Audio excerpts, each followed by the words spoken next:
people have stayed on. My mom left. We're on air. Oh, we're on air? We're on air. Yeah. Oh, we're on air. Can everyone see us?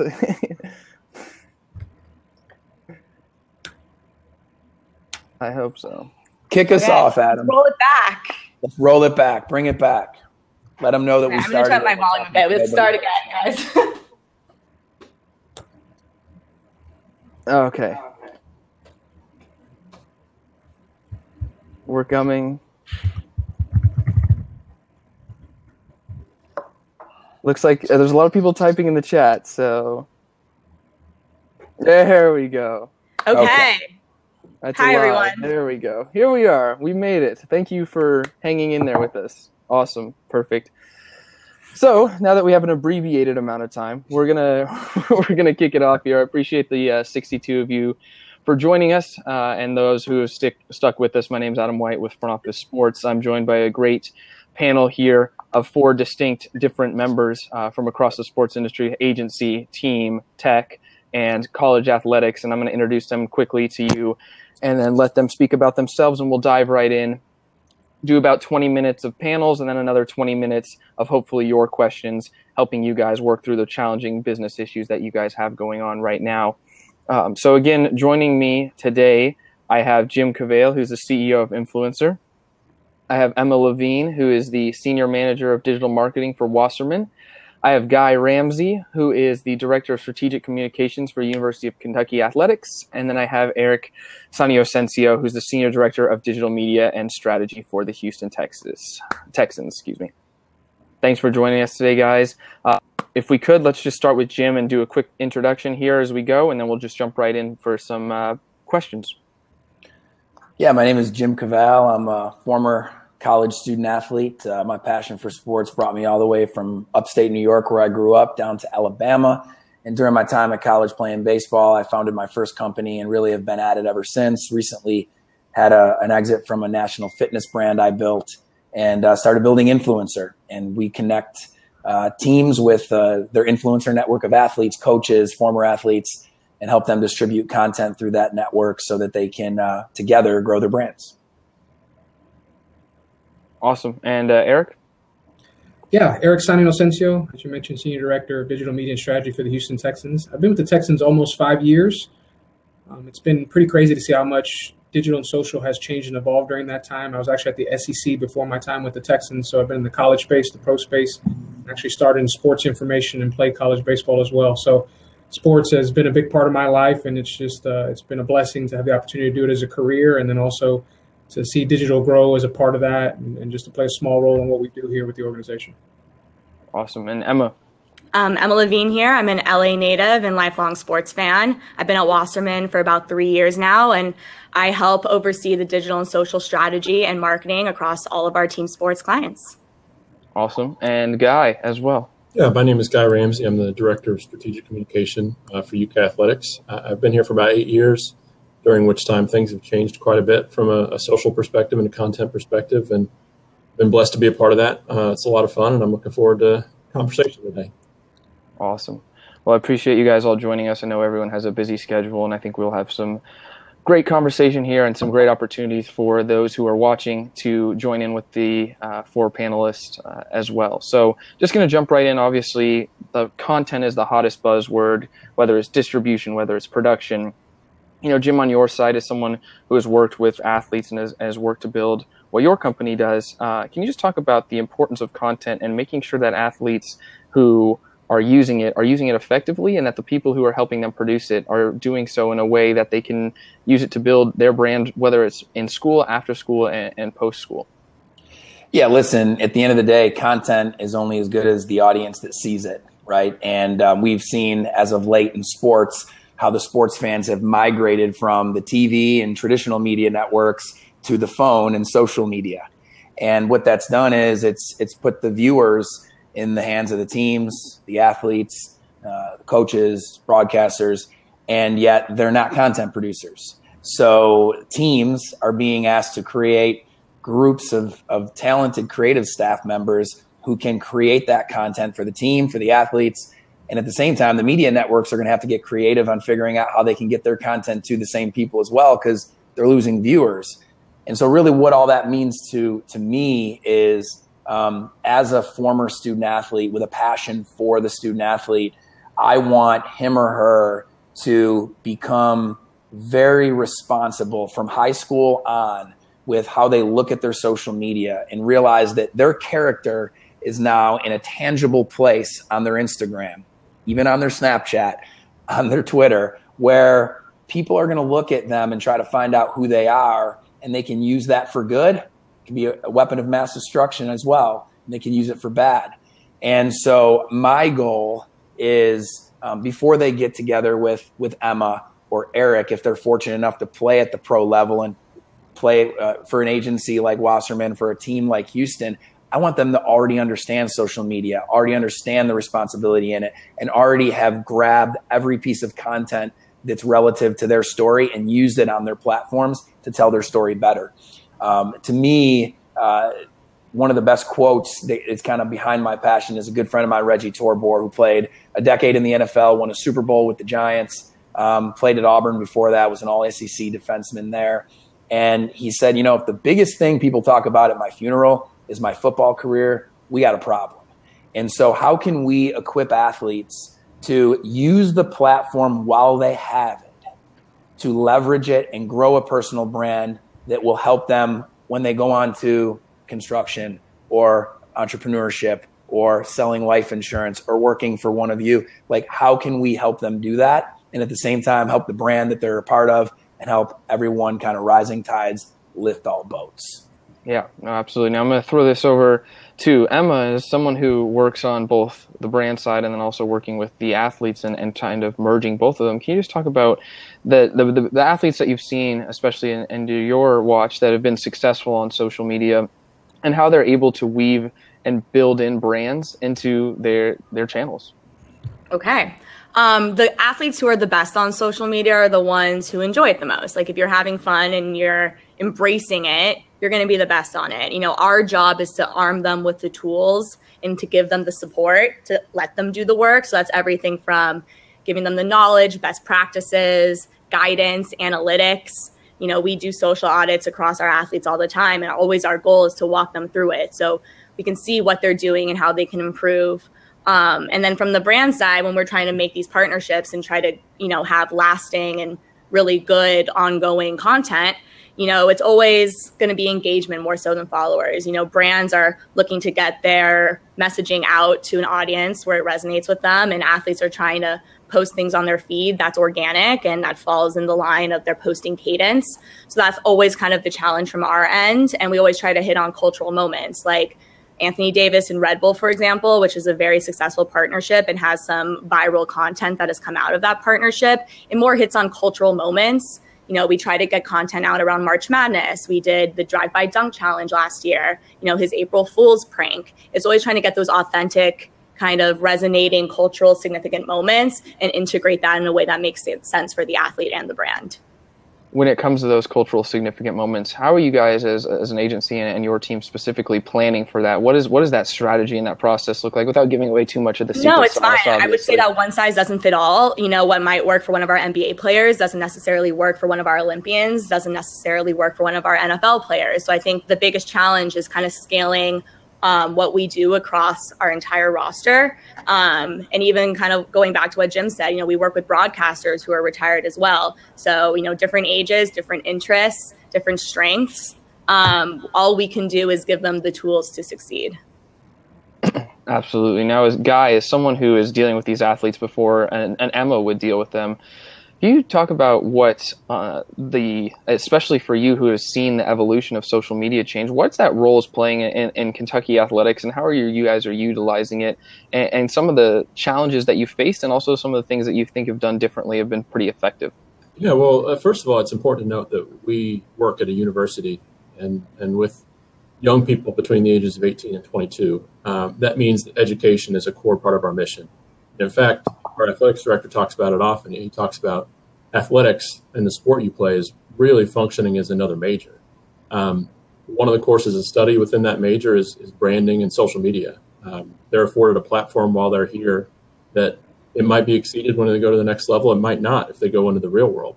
So in the past, until the last couple of years or so, our primary goal has been to protect them, make it so they don't do damage to themselves through social media.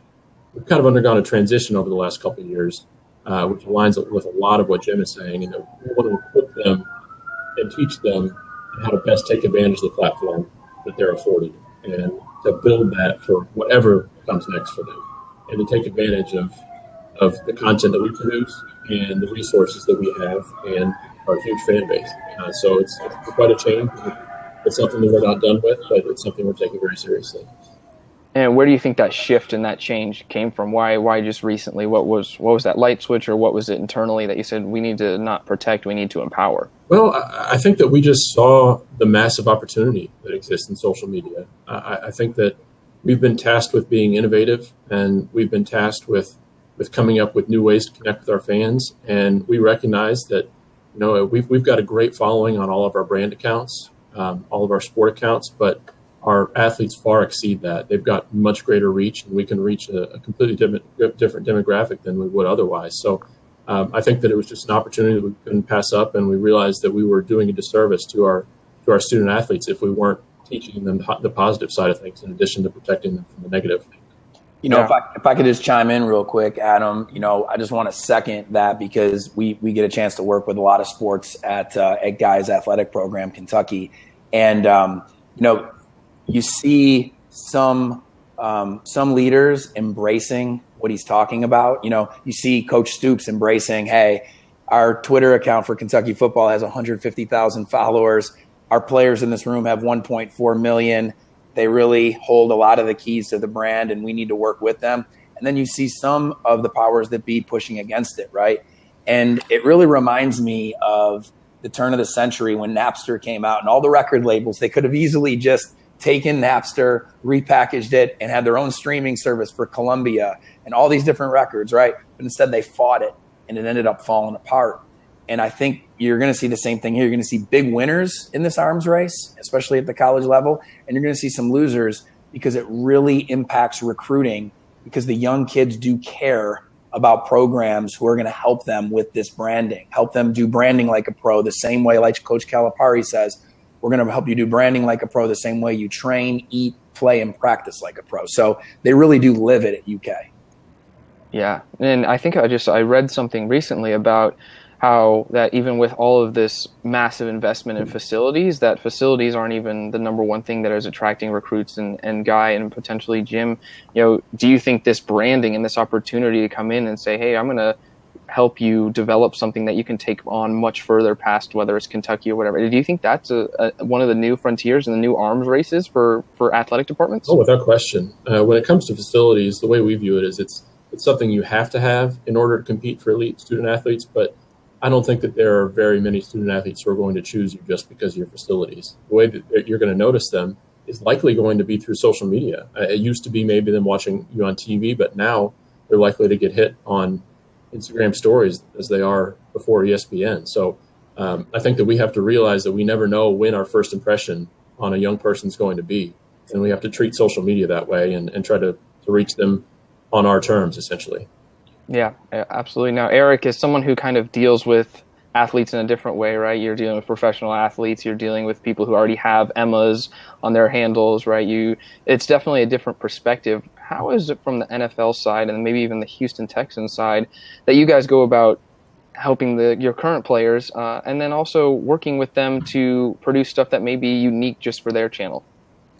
Yeah, I think it's a pretty interesting dynamic because you can even see it within our roster between older and younger, how the transition has happened.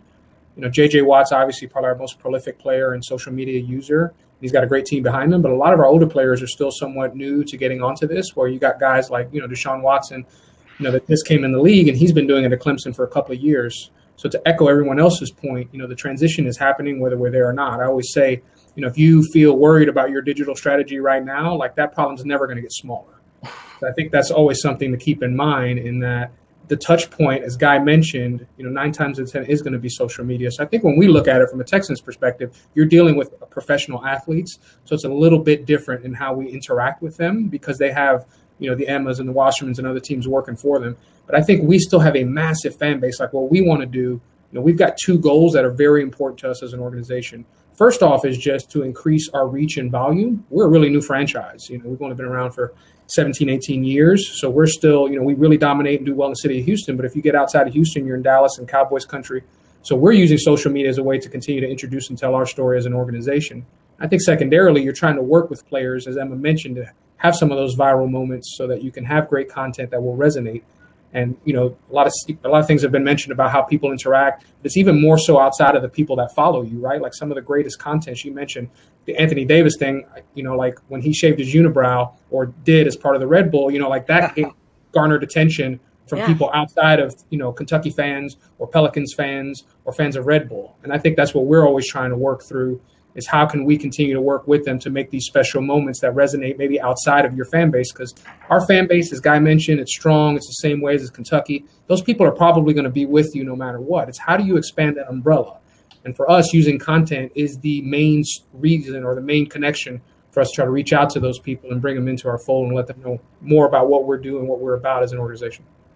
What has been the best content that has allowed you to do that, Eric, in terms of, has it been, working with JJ and doing what he's doing? Obviously, that's been a lot of attention, or has it been some of the other initiatives that you guys have had? What is this other content that you guys have used to help build the Texans brand and have it reach beyond those walls? Well, it's a unique challenge that we face in that if I want to go do a content piece with JJ, like there has to be a partnership there. It's probably a little bit different than what Guy has. Guy has a Kentucky, where there's a little bit more of a connective relationship. Like I said, these guys, you almost got to look at them as brands themselves and companies themselves. So we have asks and we work with them, but not as often. So what we try to do is do stuff that's unique to us. And like some of the biggest things that we've had is when you go outside of sports or you cross over with other sports. About 2 years ago, we had Copa America here and the Mexican national team, which about 30% of our fan base is Hispanic. So that's a really big effort for us in terms of outreach and connecting with those folks, especially in Mexico because it's so close. When the Mexican national team came here, we actually had JJ go visit them during a practice. It was a surprise. And just to see some of that interaction between, people that you wouldn't see, Chicharito and JJ and the Mexican national team, then all of a sudden, we had this unique video. We shared it. They shared it. It introduced us to all kinds of different fans that maybe didn't know a whole lot about the Houston Texans. Stuff like that. And then also those viral moments, as Emma mentioned, we did something. The schedule release is a really big deal in the NFL, which is pretty funny because everybody knows the games ahead of time. We're just actually unveiling the slotting of when we're playing. It's a big challenge with teams. How do you make that unique? And, we took a different approach this year. We unveiled it as if it was a backyard football game, which was a popular computer game about 5 or 6 years ago. And just to see people that don't follow the Texans or that could care less about what our schedule is or who we play chime in and say, oh, this was really cool. That's that moment you're looking for, that organic connection that maybe now the next time they follow us or if Deshaun Watson has a big game, they'll be likely to come back to us and get that content because we've somehow resonated with them and hopefully, that sustains going forward. Yeah, absolutely. Now, Emma, I know you'd mentioned analytics and some of the arming these athletes with the information. What information is Wasserman looking at? What analytics, what data are you looking at when it comes to what content performs best and how are we going to attack creating new content? Yeah, we look at all sorts of data. You can get the actual data from having access to the players' accounts, but then we are big with CrowdTangle, for example, which I don't know if I'm sure most people in this are familiar, but that's where we can track, average engagements per post, the follower growth since a certain post. We do stuff like that all the time. Like we meet with athletes. We try to meet with athletes pretty regularly. And I will, put together a social audit, give them, 12-month stats. And maybe a couple of months down the line after we had this meeting with the athlete, I'll roll it back, roll the stats again to see if there's growth, to see, if their posting consistency has gone up, to see if their average engagements have gone up.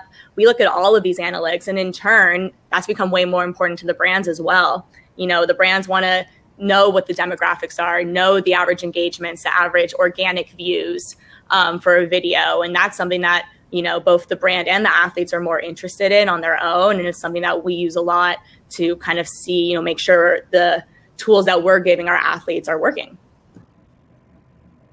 Absolutely. And Guy, similar for you or different?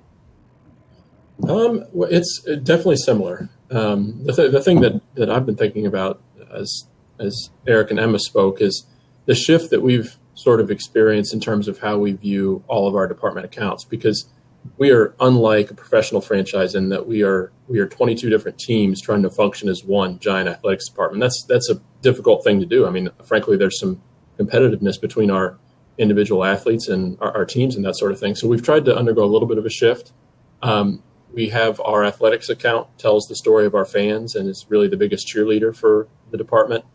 The sport accounts tell the story of our teams, and the next step is to have our athletes tell their own personal story as it fits into the broader story on their own personal account. So that's just a shift that we've just undertaken in the last year or so, and we're really trying to apply it now.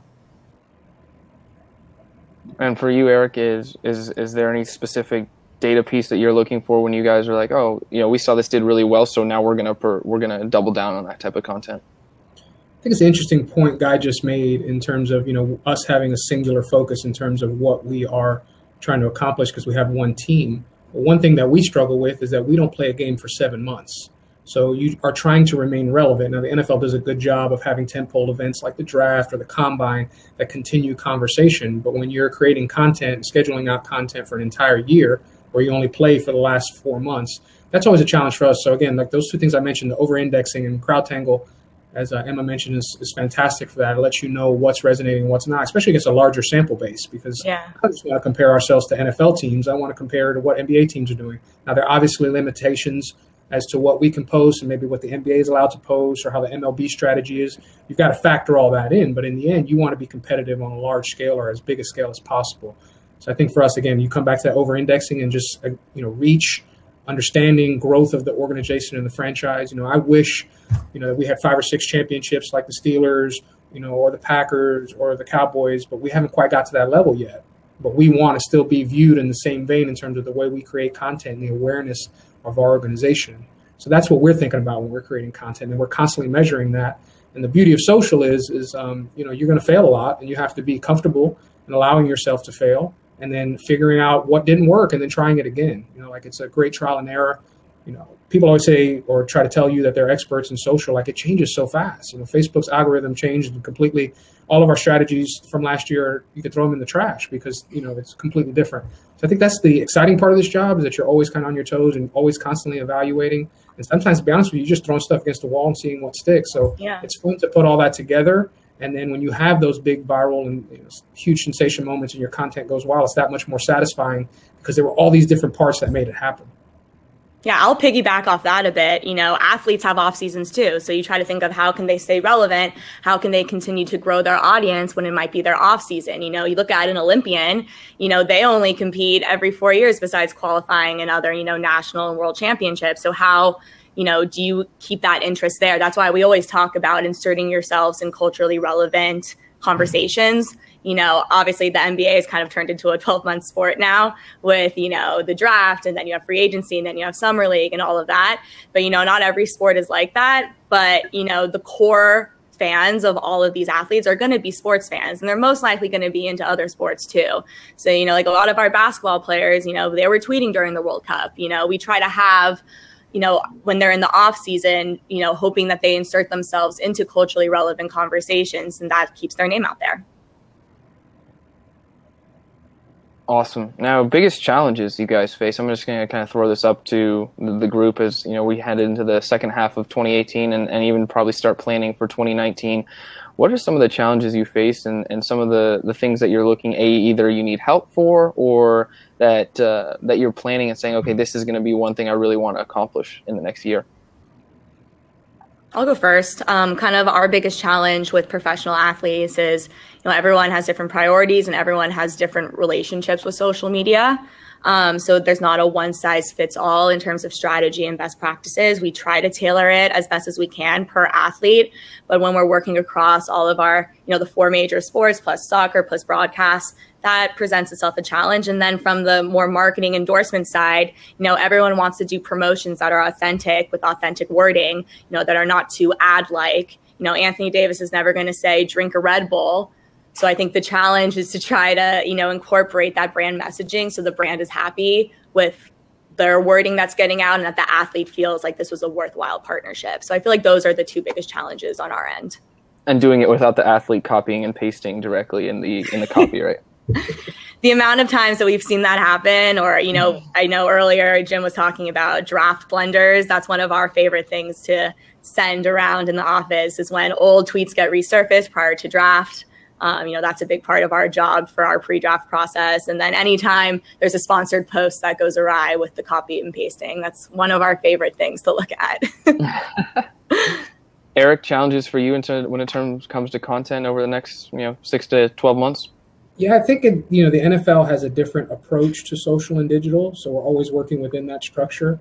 And Guy mentioned this, and Jim obviously works with this all the time, is that the coaches at the collegiate level understand the need for social media because there's a tangible value that they can show in terms of recruiting and how they're why it's important. I think at the NFL still, our challenge is to continue to communicate to our football ops staff, to our higher ups at the NFL, why this is very important to continue to do, like, access to players, access to more highlights, access to different things like that. So I think we're trying to fight that battle internally. And you got to remember, too, you're communicating oftentimes, and the higher ups maybe don't have a ton of experience in this field. So you've got to simplify the process for them and explain to them why it's important. And it might be something that's foreign to them. So I think that's one challenge we face. And I think secondarily, we have one season. So if things don't go well, we were unfortunate. We had a 4-12, season last year. You've got 6 or 7 months where you got to continue to feed and continue to build up. And, that could be a big ebb and flow depending on your success on the field. We're trying to always build content that can work independent of that. I think that's always something, if you're being realistic. How do we continue to tell our message? I know there's some questions in here about this. What's your voice? How are you, determining how far you can go with content? So I think those are ongoing discussions, but, things that we're always trying to work on to improve. Yeah, and with Jim too, I know there's a lot of times corralling these athletes too and trying to get them engaged and helping them build their brand, right? You can only do so much if they don't want to do it. Talk about what the challenges are of engaging the athletes and how it works if you do it in the right way. Well, I said earlier, basically in so many words, that this should not be the peak of these athletes' life. It should be the launching point of the rest of their life, right? So if that's really the bigger picture passion that people in sports have, because we all say we care about the athletes, right? The student athlete, the pro athlete, we care about them. Then the reality is the younger we can reach them with the ability to show them how to follow a content blueprint, tell their story, connect their message with their followers, use the right platform where their followers are and that they like to use. The earlier we can do that, not only are we teaching them how to be responsible with their brand in high school as a blue chip athlete or in college when they're a student athlete playing at Kentucky or whatever school, but now when they show up to Houston, Eric for the first time has athletes coming to him saying, hey, we want to do this, or I have an idea to do that. And right now Eric doesn't have a lot of that because most of the guys who are veterans are 5-6 years into being in the league and they missed the boat on the Instagram, Twitter generation that we have now. But this is going to happen more often. I bet Deshaun Watson will be one that he has a first couple of cases of that he hasn't had with any of the others. Same thing with Emma when they're going through pre-draft camp. They just most right now, like they just want to work on their game and they just want her to handle it. And they want her to tell them what to do. And the more she can do, the better, right? But if they've come through a good program in high school and college that cares about this, now they show up and they're telling her ideas and they're going back and forth. And we've got kids at a lot of the schools we work with who are going to be highly projected draft picks, NBA and NFL this coming year, who are thinking this way. And we talk to them directly because their coaches give us the access outside of our software platform that's giving them content from the team to actually talk to them one-on-one about these things so that hopefully when they show up to Emma or Eric, they're more engaged. Because right now, the big reason we don't even work in pro sports is we would rather plant seeds with the college teams and the high school teams so that eventually it leads to an easy relationship with pro sports teams and players associations because we've already worked with these guys since they were 17. And now we're not coming at them from the side when they're millionaires and they got a ton going on and they really don't care about it. But we've developed a relationship with them. So that's the big opportunity for the colleges. And why is it a big opportunity? Well, right now, if Guy could get John Wall to do a tweet every day for Kentucky, would him and Coach Cal? Yes. Could they get him to do it because he's got a good relationship with the program? Yes. But if John Wall was doing it while he was there and they were helping him, it's going to be easy to keep John Wall engaged in that. So it's going to help the colleges by getting all these alumni they're already trying to get right now engaged, but it's hard for them to do because it's the first time they've come to it, and it's to get it to happen. And then at the pro level, it just makes it easier for the people that are working with it. I think this is a really, really important thing. And I think that there's a whole new generation coming up between the ages of 16 and 24 that are hungry for this. And last thing I'll say to those guys, if they were watching, and you should say this as a worker at the agency, pro level, or even down to the college level, LeBron does his own social. You should too. He's the best player in American sports. You have no excuse. Take hold of your message. That's kind of a mic drop there. Guy, you want to follow that up? What's your biggest challenges that you have facing with Kentucky here before we jump into a couple of these questions? Yeah, two things come to mind. The first is actually somewhat of an answer to your last question, which I completely ignored, is data, frankly. We fall a little bit short when it comes to data, and part of that's because we are so spread out across 22 different sports. So we are trying to be better. And the biggest reason why I think we need to be better is that pretty much everyone who is a stakeholder in social media here has other responsibilities. So we need to be very intentional about when and how we ask for people's time and showing them the impact that what they do can make on our department. The second thing that comes to mind is just having the right resources in place from a human perspective. We need to make sure that for each one of our accounts that we have someone who is essentially living and breathing social media all day.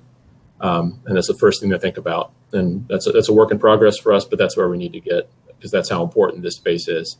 And the third thing, I'll add one more as it relates to the athletes specifically, is making the switch, helping create the switch in mindset for them that their social media presence is no longer them and their friends. It's something much bigger than that. And it's not something that happens overnight. But it's something that needs to happen, because if they want to do what they want to do after they leave here, it has to be bigger than that. And if they don't view it that way, then they're going to make mistakes. I'll just say one thing, kind of picking off that, and what Jim said too, is that this new generation of 16, 22-year-olds that are coming up into the pro space, it's something from we're talking about challenges is, how do you explain to this 18-year-old, why Twitter is so important, or, why, how their posts should be less of them and their friends and more of, them on the field or on the court. All of these things play into it. And so that's where we come in, just giving them the tools and letting them know that all of these things are still important, especially from a personal brand and an endorsement perspective. And it's funny to adjust that to this younger generation who has always grown up with social media. Even me, I didn't always have it growing up. It wasn't until I was a teenager that this all started. So it's very funny and interesting and insightful to talk to these younger kids who have always had it, and kind of how their relationship is even different than my relationship with it. So we can end on that. Well, we'll end on that then. We have a couple of questions in the chat, and the first one's from Jack Hirschfield. It says, what are your thoughts on the line between funny and sassy and professional, with an example like the LA Kings? So as someone who works in pro sports, Eric, I think I'll let you take a stab at that one first. I think your organization has to be comfortable with whatever you decide to do and what your voice is. So that's something that we really talk about a lot here. We're a little bit more conservative, and I think that's just an organizational decision. So you maybe don't see us with a voice like the Kings, or, Wendy's is always my go-to example for the way that people interact on social. And so I think that's got to be something that you discuss. And as I mentioned earlier, you've got to find a comfortable spot with the people you report to. And I think that's how you set all that about. Like, the organization has to have a discussion. And we actually have a one-sheeter that shows what our social tone of voice is on the different channels and how we're doing it. Because, again, I've got to explain, this to our higher-ups and explain why it's important that we have this in place. And that's just kind of how we do it. Like I said, we're more conservative on that end. I think personally, if I was in charge, I would lean more towards the LA Kings model, just because I think it's fun. But I also would say that for teams like the NBA and even MLB to some degree, in this hockey example, they play more games. So I think there's more of an opportunity to have that, because a lot of this happens during games when they're interacting with each other. So the NFL really has 16 regular season games. It makes it more of a challenge. Doesn't mean that we can't do it in other areas. I think, you've got to have that top level discussion to feel what the organization is comfortable with, and then you can implement it. From the athlete side, you can't necessarily teach funny, But if you are funny, we definitely encourage that. Self-deprecating humor always performs so well for our clients. One of the best example I think we have on our roster is soccer star Sydney Leroux, and she absolutely kills it on Twitter and continues to grow her following because she's so funny. After England lost their World Cup semifinal, her husband, who is British, tweeted like, "It'll come home one day," and she replied with a clapback saying it came home in 2015. It's in the cupboard because she was with the Women's World Cup squad that won in 2015. You can't teach that. That's organic and that's authentic. And we love our athletes who bring out their personality and their playfulness on social media. Absolutely. Now, I think this would be a great one for Guy here. It says, this is from Tyler Harrison. Do you also have an advice or a simplified approach on how to present the value of social media to your athletic department? Oh, that's an interesting one. Our leadership, and honestly, this plays into the last question as well. We take a similarly conservative approach to the Texans because that's sort of the viewpoint of our leadership, is that we want to be first class. And also the other reason for that is because our fans take things very seriously. So we don't want to offend them. I mean, that's honestly our biggest concern there. But to answer that specific question, I think we need numbers for one to back it up. I think that we need to show very specific, it needs to be a counterbalance between big picture numbers and very specific examples of the difference that social media can make. Our athletics director, Mitch Barnhart, he's one of the best in the country. Actually, I would say he's the best in the country, but he didn't grow up with social media, so he doesn't get it. It's just something that you have to put in the terms of the person that you're talking to, and essentially craft your message in the way that you know how, based on that relationship. So it's not an easy thing. It's something that's just sort of a constant thing we're thinking about. Anyone else have any tips to simplify it for the approach? I know, Eric, you said you had the one-sheeter. No, I mean, it's all so dependent on the organization and what you are valuing or what are you trying to get out of it. I think if you're on a smaller scale level, you can be a little bit more risk-taking, and that's just more the nature of it. I think it was Maryland, Baltimore County, when they had the big run there in the NCAA tournament, like their Twitter feed became, must-see television because they were an opportunity where they knew, like, this may not ever happen again, so we're going for it. Kudos to them for having the courage to do it. Like I said, and, Mitch is a great example. I know Mitch, he's fantastic, but that's a good case in point for what a lot of people are dealing with in this space. There's not a ton of executives who grew up with digital as something that was a part of their career. It just kind of happened. And so to Jim and also what Emma said, when you're trying to change these minds, it may take a little longer than you want, but value for a lot of people is dollar signs. And I saw that question in there as well. So for us, we try to show value by putting out great sponsorships. And we actually have a stretch goal that we have to meet for revenue that is produced solely by digital and social campaigns. So that's always a win too, because a lot of times you can show value monetarily, then it clicks. So I think that you've got to figure out, from your executive level, your C-suite, what they think is important, and then try to correlate how social media can fit within that, because it might not be the simple explanation of we need to be here because, this is where everyone is. I hope that makes sense. Well, I mean, and the reality is we go up against this every day, right? Like my BD team is talking to college athletic departments every day, and it's a mixed bag what you hear. But the thing about Mitch is, even though he might not have come through that generation and isn't a digital guy, he's empowered a team of people to be able to make the decision to be influencer's first ever client, right? And so, I think the leadership is important, that you see open-minded leadership. There has to be a creative staff for the bigger schools. You're seeing creative directors now for basketball and for football, with several other people under them who are shooting content all the time and running accounts. I think those things are all important. And then when it comes to data, let's be realistic here. This is not an ROI play. This is a branding play. This isn't a direct sales play. You don't go on social media and just sell tickets all day long, which most of the leadership in college sports came up with their first job being ticket sales, right? So you've got to show them, hey, this is a branding play, but it's a very important branding play, and you're going to grow an audience. You're going to get engagement, and look at some of the stats Emma was talking about, and you're going to be ready for the moment. UMBC was ready for the moment. Who knew they were going to pull that up, but they were ready for it. We've seen a lot of schools and student athletes and such not be ready for the moment, not have that foundation. So some college athletics departments really care about that, and some don't care about it as much right now. And more will as time goes on because of the different things that will occur. But I think great leadership is where it starts. And I think that's a perfect example, Mitch, because he's not a digital guy, but he has a staff that is. Absolutely. Now we're running up against that 2:00 mark, and I think we have, guys, we have time for maybe one more question answer, or do you guys have someplace to be? I'm fine. Yeah, I'm good. All right, perfect. So then we had another one up here too, is from Brian, and I know Eric touched on it a little bit, talking about how do you as an agency or sports organization prove ROI to a partner invest in social digital content piece? Are impressions the only tangible return? I think I'm going to throw this over to Emma. Obviously on the Wasserman side, you guys are measuring a lot of things. I'm assuming impressions are not the only tangible thing that they're looking for. Yeah, no, I mean, I can only speak to the athlete side. We can give them the engagements, the views, their demographics. We do impressions and kind of the growth over time.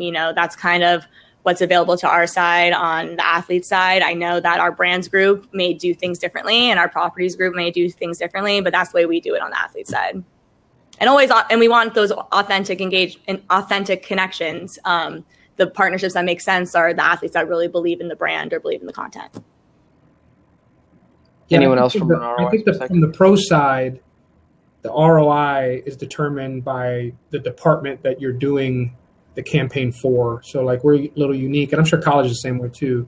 We may be doing campaigns for tickets, but then also marketing for specific events that we have in Houston, and then also selling partnerships, digital campaigns to our partners and working with them to do branded content. So I think the ROI is determined by who you're sending the report to and what they're trying to value. Like that's always the question. The first two questions I ask whenever we're trying to do something. Who is your audience? And what is your goal? Because then from there you can kind of take that and you can follow a pathway down that makes the most sense for both sides. But I mean, the data and Jim does with Influencer. We actually work with Wasserman for some of our digital pricing guys that we've done. So they're two great experts in this respect. But I think you got to form and craft it depending on who the campaign is running for. And there's some different ways to kind of present it depending on what the goal is and how you're trying to execute it. Awesome. Anyone else want to touch on the ROI part? Good. All right, guys. Well, I think we had a good 40 minutes. Sorry again for all those who tuned in about the technical difficulties. For some reason, it just didn't want to go live. We figured it out. We all showed up and we all had a good time. I hope you enjoyed it. I really want to say another thank you to Jim, Emma, Eric, and Guy for joining us. This is been recorded. You guys will get an email from Google about it, so you'll be able to watch it. You'll be able to share it. You'll be able to reach out to these people, tell them you thank you or you'd like to follow up or whatever it may be. But yeah, thanks so much for joining us this afternoon. It was a pleasure. We had a lot of good times, a lot of good conversation, and hopefully it's the first of many. And again, Jim, Eric, Emma, and Guy, thank you so much for joining us. Thank you. No problem. Have a great day. Great job, Bye, Adam. everyone. Bye, guys.